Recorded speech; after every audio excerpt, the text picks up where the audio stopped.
Hello everyone, my name is Yiğit. I'm currently an exchange student here in Germany, originally from Turkey. And today, as you can also read from the title, I'm going to make a presentation regarding the Turkish-Kurdish tensions from the Ottoman Empire to the present. And in order to starting with structure, as you can also see, firstly, I'm going to talk about the general information regarding Kurds and their backgrounds, and then I'm going to do further. And lastly, I'm going to end my presentation about talking about my expressions based on feature and also expressions about ideal solutions. So firstly, in order to starting with the general information about Kurds and their backgrounds, it wouldn't really easy to define Kurds as some kind of nationality, but rather than we can definitely define them as an ethnic group who have really long history and who are a mixture of the Arabian and Persian community, who are speaking their own language called Kurdish, which belongs to the Persian language family.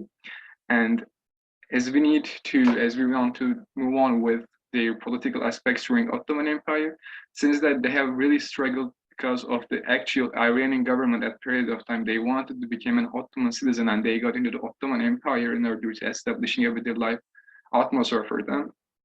And at that period of time, Ottoman Empire was a federal state. It included several states, and Kurdistan was one of that states.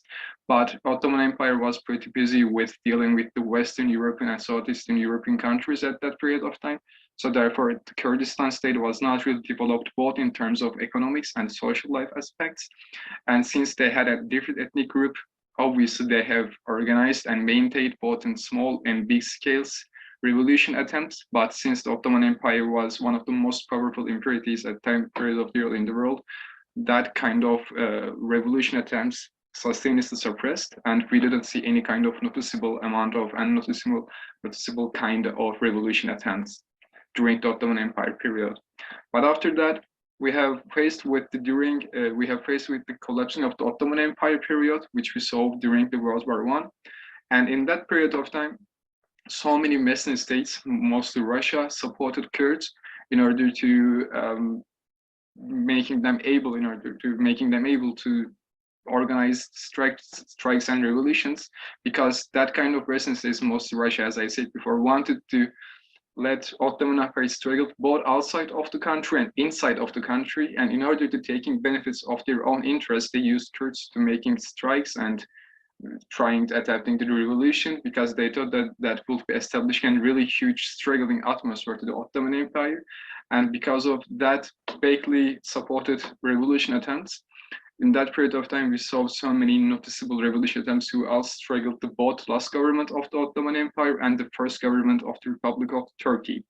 And in this time, as far as I believe, we need to ask ourselves a really important question: is the collapsing of the Ottoman Empire affected the Kurdish nationalism idea at that period of time? The short answer is definitely yes, because they saw the possibility that maybe they might be able to establishing and declaring that independent Kurdistan state in the near future. Because of their vaguely supported revolution attempts, they have firstly realized that this possibility may be real in the near future. And this was a possibility that they have never saw during the Ottoman Empire period, since the Ottoman Empire was really powerful in that period of time. So this realizing that kind of possibility definitely gave them an interesting amount of motivation. And then Ottoman Empire lost the First World War, and Mustafa Kemal Atatürk has founded a new country called Republic of Turkey. And first, I would like to talk about from early times of the Republic to the foundation of PKK and first political Kurdish parties. So first government of Turkey was really busy with reinventing the country in every single aspect. So they were pretty busy, and therefore there wasn't really huge atmosphere for establishing a multi-party era. So therefore there was only one party era in order to reinventing country as fast as possible. And in this situation, two things need to come forward to our minds. Firstly, that government was really busy developing and increasing the country's intellectual mindset. So therefore, they are not really focused on the Kurdish situation. And the second, in terms of what they have done about Kurdish situation, we can definitely see that they wanted to collect every single individual in the country under one single specific mindset, which is Turkish mindset. But they didn't do that with trying to separating Kurds and Turks, But rather than they have, for example, tried to let Kurds emigrated from southeastern part of the Turkey to the central Anatolia, and also they have tried the same thing as an opposite way for the Turks. They have accepted them in 100%, and they did not establish an atmosphere in order to make them really separated. Rather than they tried them to make them every single individual in that country together under one mindset.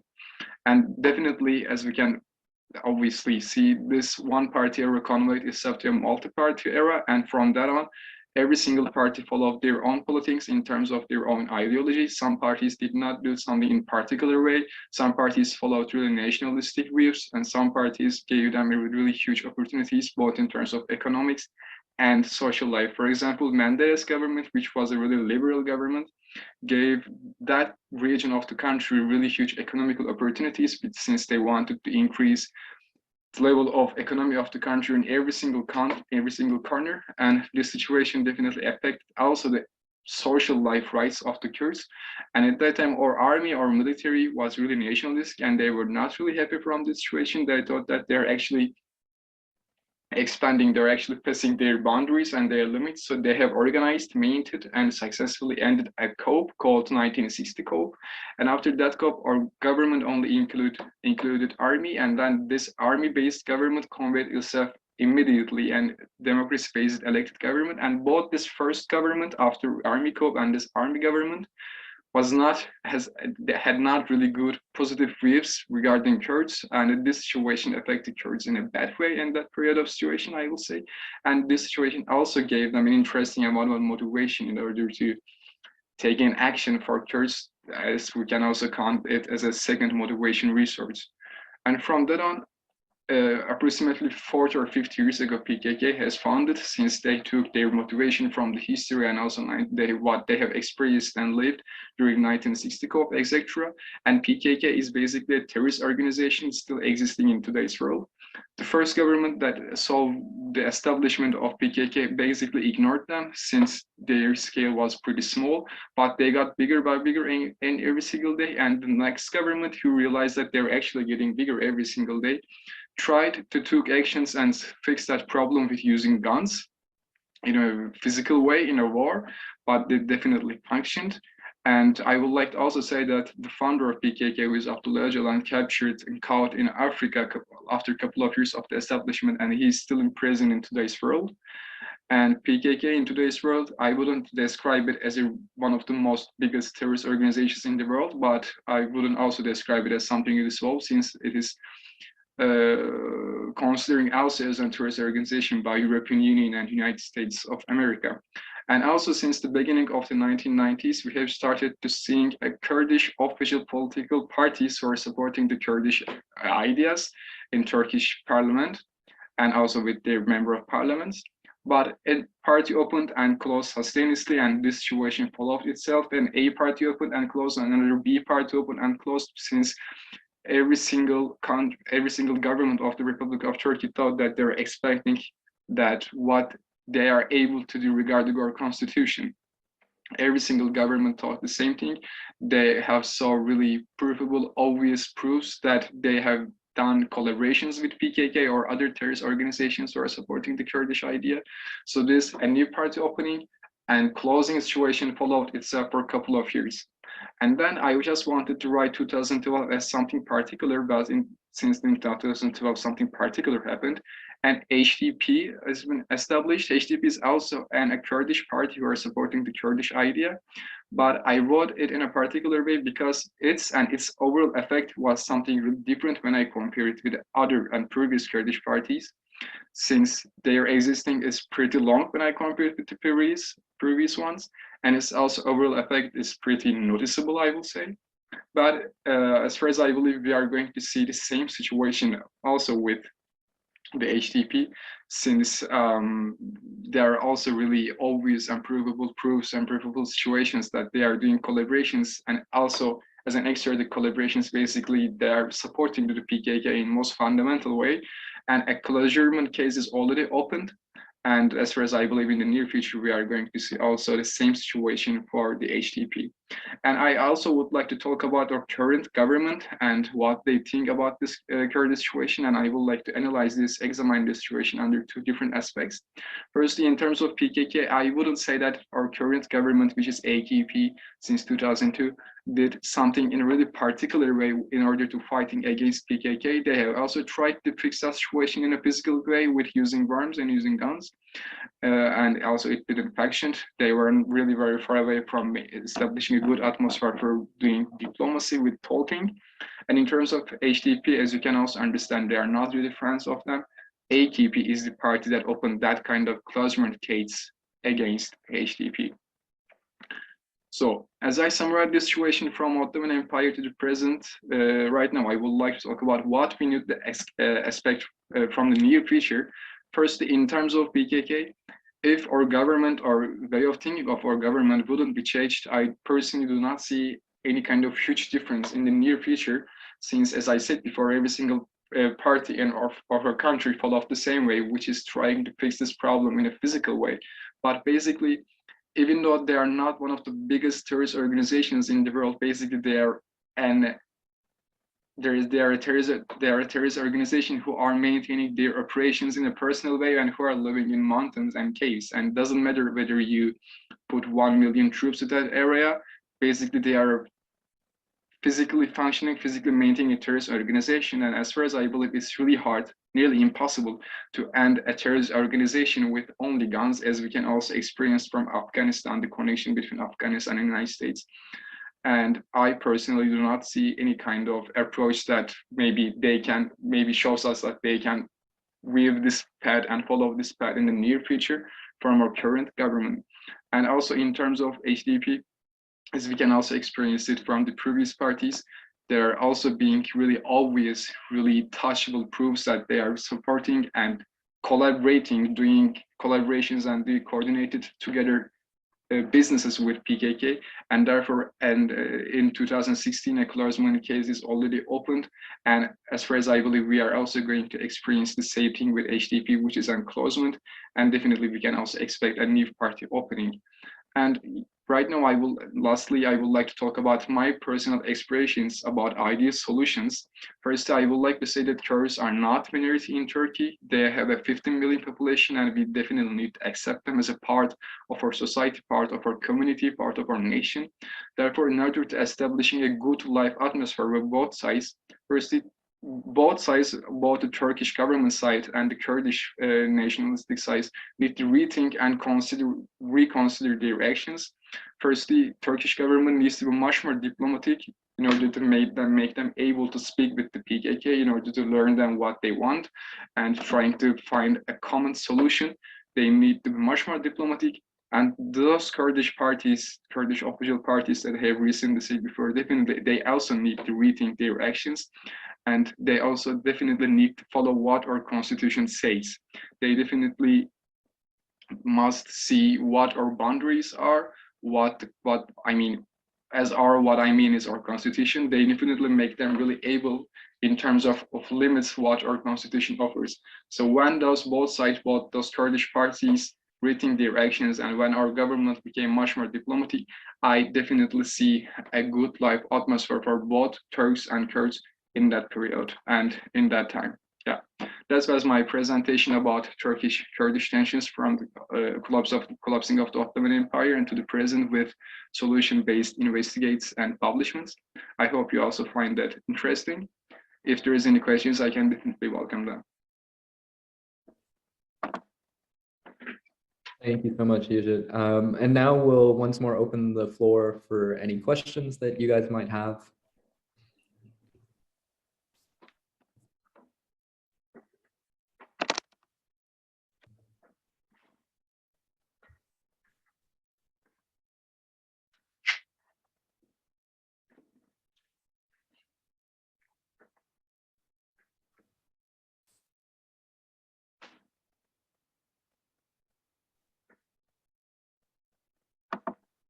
Okay, maybe in that case, I'll get people going with maybe an opening question. So in your project, you're very sort of solution driven. And one thing that I want to ask is, as you sort of do this more broader historical investigation of Turkish-Kurdish relations, I have two questions. One is, what historical strategies for managing those relations do you think could be adopted today? Something that was used in the empire. Yeah. And the other question is the flip side of that, which is, what historical strategies that were used do you think might be unavailable in the modern context? Yeah. First, thank you very much for these two questions. Firstly, in order to answering the first question, what can be also adapting to today's world, is definitely what the first government, which is Atatürk's government, done in that period of time, which is trying to make them lived under the same places, under the same conditions. They have tried to let the Kurds emigrated from the southeastern part of the Turkey to the central Anatolia, and Kurds were in majority in southeastern part of country, and Turks were in majority in central part of the country. So they wanted to let Kurds emigrated from southeastern part to the central part, and they have also tried make the opposite, made Turks immigrated from central part to the southeastern part, and the purpose was basically make them in a really common way, giving them the same opportunities, make them live under the same conditions, and definitely mixing their cultures. Because when we make an overview look, Turkish and Kurdish culture and basically languages are definitely different, and without realizing and without accepting that kind of differences, it will be really hard to adapting a common life, and therefore they wanted to mixing their cultures and languages. It was something definitely really logical, and it can be definitely redo in today's world. And as an answer to the second question, what can't be redo, is definitely what Ottoman Empire did, which is separating Kurds. Actually, exactly the opposite what the first government had done. As I said before during the presentation, Ottoman Empire was a federal state. There were a couple of federals from Greece to Ethiopia, and Kurdistan was one of them, and they definitely separated, and definitely they were not the same conditions. As I said also during the presentation, Ottoman Empire was really busy with their new investigations based on Eastern Europe, and they were really busy with that, and they didn't focus Kurdistan so much, and therefore Kurdistan not really developed both in terms of economical and social life aspects, and therefore that was the second really huge reason why they have tried to do revolution. The first reason was basically, as we can also understand, their ethnicity, their ethnic background, etc. But the second reason was they have also realized that this unfairness. The western part of the country was really developed in terms of economics because of the investments of the Ottoman Empire, but that part of country was in a really lack, and the Kurds have also realized that, and they were not really hit from that situation. So as you can also see from the history, this separating Kurds and Turks idea and doing our investigation into the Western world is not function, and it wouldn't be a really good idea if we will try it into also today's world. Thank you so much for your answer. You're welcome.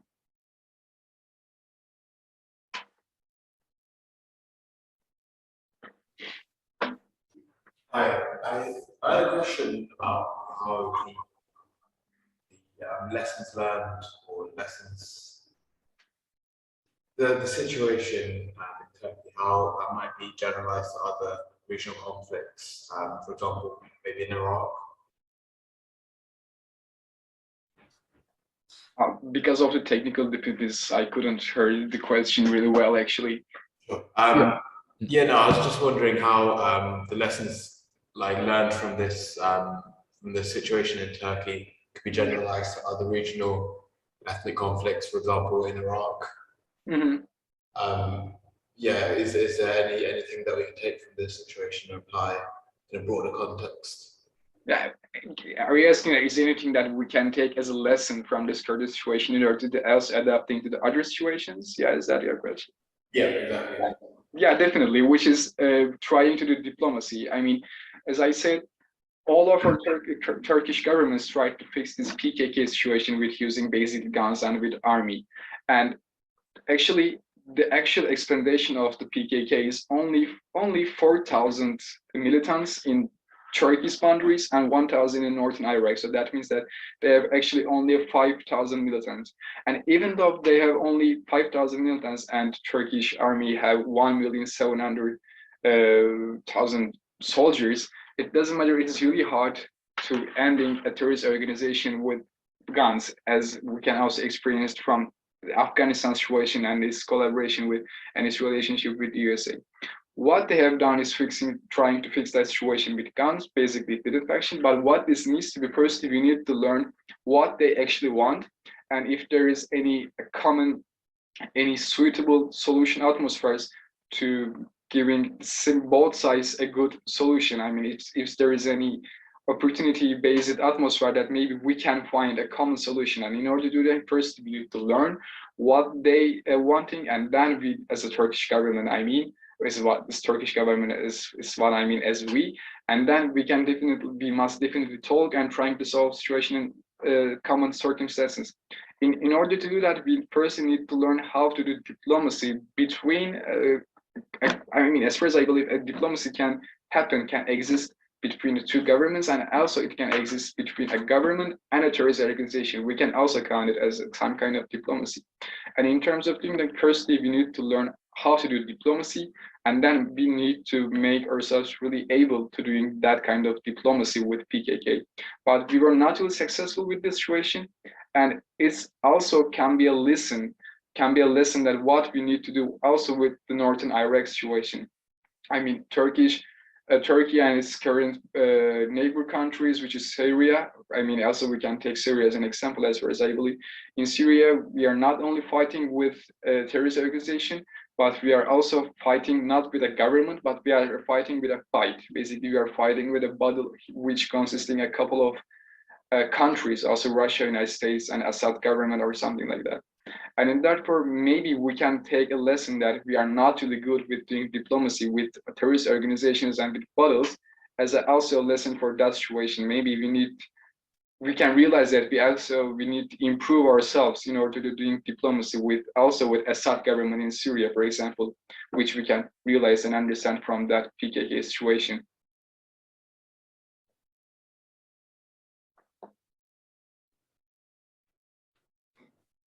Sure, thank you.